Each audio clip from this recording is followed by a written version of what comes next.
It's astounding. Time is fleeting.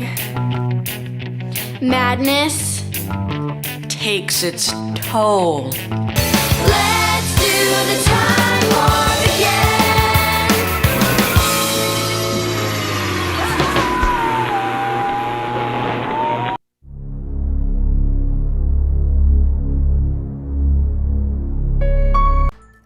Hey kids, it's your Uncle Wacky here.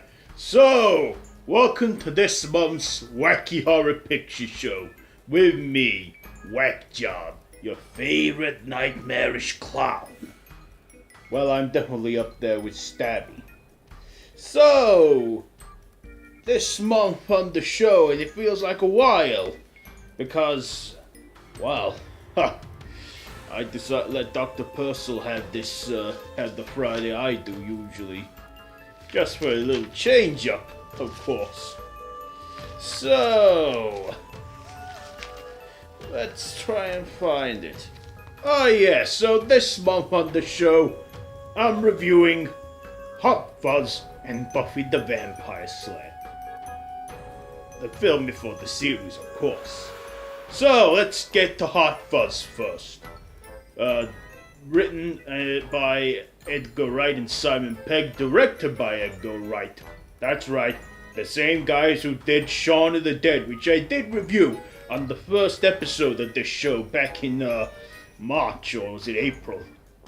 Starring Simon Pegg, Nick Frost, and Jim Broadbent, and Timothy Dalton. Yes, the Bond guy. So, what did I like about this movie? Well, first of all, it follows Simon Pegg's character, Nicholas Angel, who is a cop who is pretty happy with his job, but then he gets a transfer. In the opening scene, we have a cameo from Martin Freeman, Steve Coogan, and Bill Nighy. He gets transferred to a small village called Sanford. And you're thinking first, this just sounds like a comedy action thriller, which it is. But it also has its dark horror elements into it, which is why I chose to review this movie. It is the second installment of the Three Flavors Cornetto trilogy that stars both Pegg and Frost. So anyway, when these dark secrets unfold in the village, revealing to be the villagers themselves, Nicholas Angel thinks this is all ludicrous. Next thing, Daddy, who's played by Nick Frost, sees the error of his ways and ends up helping him. This is all, first he's like, why the hell have I gotta do this job? I like to be in the city and I'll be a PC if I have to. I'll get the motor or whatever. So yeah, let's get down to my likes and dislikes. So, what I liked about this, I loved the comedy. I thought it was wacky, which is why I chose to do it. It's like I just said, the second installment of the Three Flavors Cornetto trilogy. And, in the Three Flavors Cornetto trilogy, they all, do the Cornetto thing. What do you want from the shop? Cornetto. That's what Sean says to Ed in Shaun of the Dead. And then we cut to this one, where it's what do you want from the shop? Again, but this time Danny, Nick Frost, says it to Nicholas Simon Pegg. What do you want from the shop? And he says Cornetto. And there is a third installment. No, it's not Paul. I thought it would be, but it wasn't. We'll have to do that one eventually, World's End. Anyway, this movie is quite hilarious. Another thing I liked was the killer. Building up suspense on revealing who the identity of this killer was, as he wore a hood and a robe.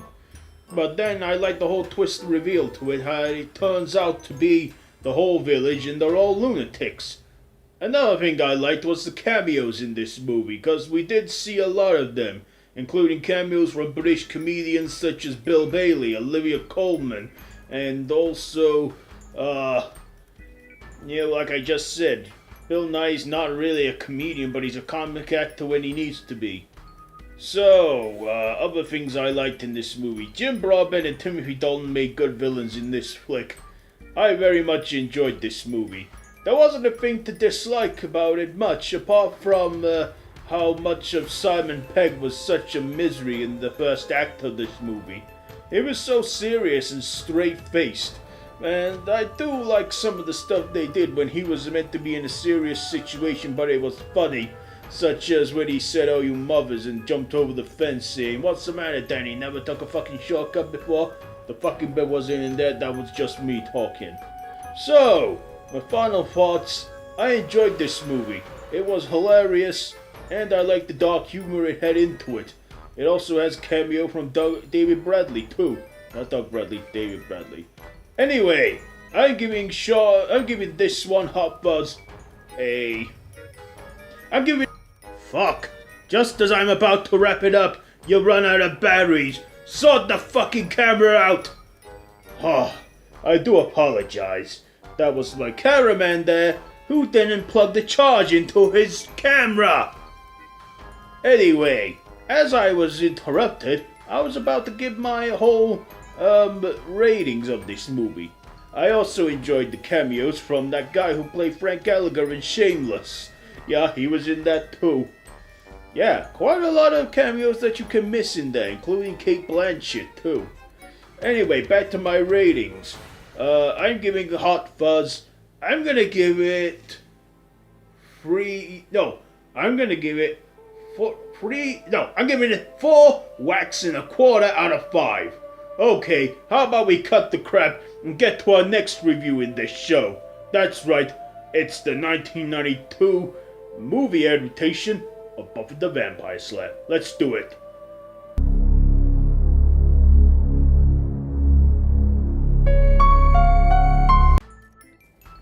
And finally, for this month, I'm reviewing Buffy the Vampire Slayer. Written by Joss Whedon, so, he's still the creator. Directed by Fran Rebel Cuzio or something. Starring Christy Swanson, Donald Sutherland, Paul Ruben or something. You know that actor guy. Rutger Hauer or something. Luke Perry, Hilary Swank, and David Arquette. So, this is a 1992 vampire teen comedy. Basically, this was like Buffy on, the drawing board. Or you could think of it as a feature-length pilot, if you will. So this is a couple years before the series. So, basically, this is also at the origin, Once in a generation, one girl is chosen to be the Slayer to kick the ass out of vampires. And that's what's happening. Now, Buffy, she doesn't live in the town of Sunnydale that was introduced in the series. So, she's like kicking these vampires' butts. There's one vampire in it though called Lophos, who's like the big bad boss. And, Buffy has to kill him and stuff. So, and we have Donald Sutherland portraying her Watcher. It's not Rupert Giles, he came into the series. In fact, not a lot of people that we know in the series are not in this one, apart from Buffy. What else can I tell you on this?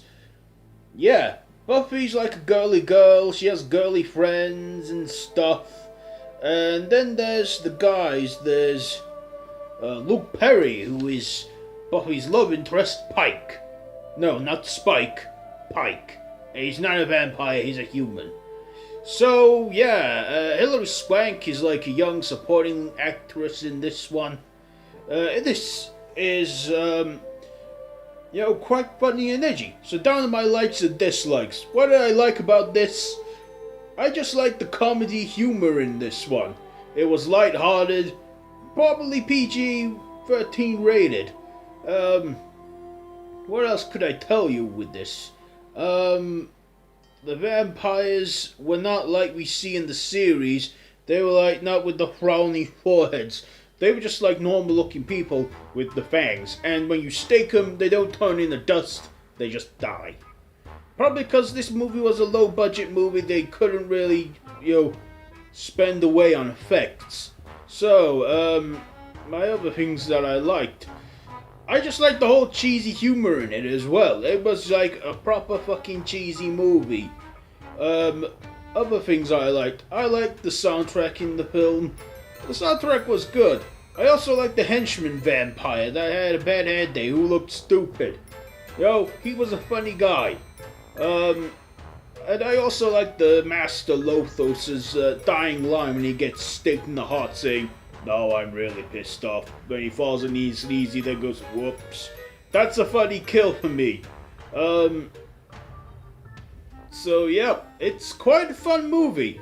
My dislikes: I don't like how they finished off Donald Sutherland's character, because he actually dies in the movie, and that's why Buffy kinda ends up going to Sunnydale, because Giles lives there and he's destined to be her next Watcher, I guess. Either that, well, maybe because in the series, Sunnydale is built above a hellmouth. What do I need to also share with you? My dislikes. I just told you one, Donald Sutherland getting killed. I disliked some of the drama scenes. I mean, I'm not really a drama kind of person, but I do like the comedy in this. And it is a witty movie, which is why I'm reviewing it on this show, because it is a wacky horror. I thought the cinematography was okay. It wasn't bad.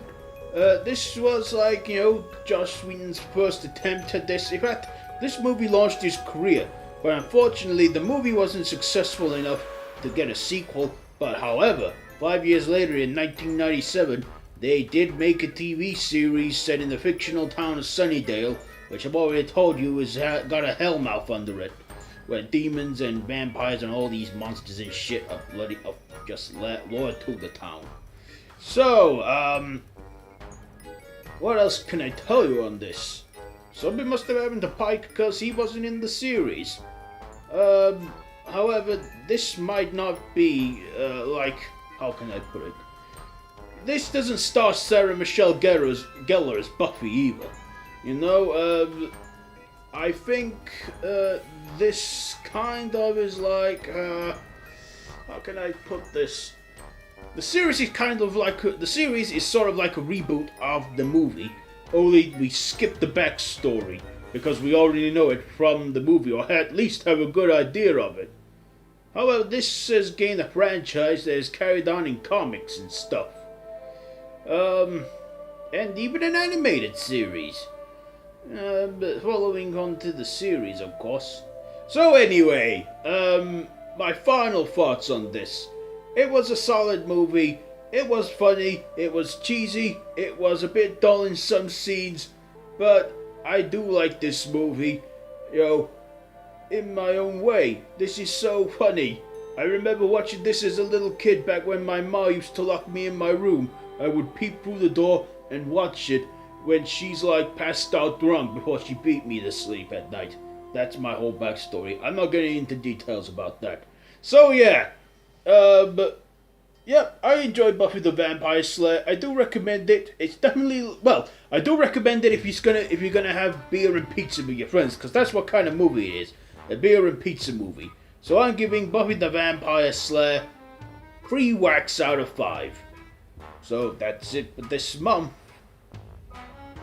And the reviews and So yeah, that's pretty much it for this month's show. And pretty much that's it for the summer, really. Yeah, that's right. The Wacky Horror Picture Show is going to be taking a short break for the summer. But I'll be back in the autumn, around September time.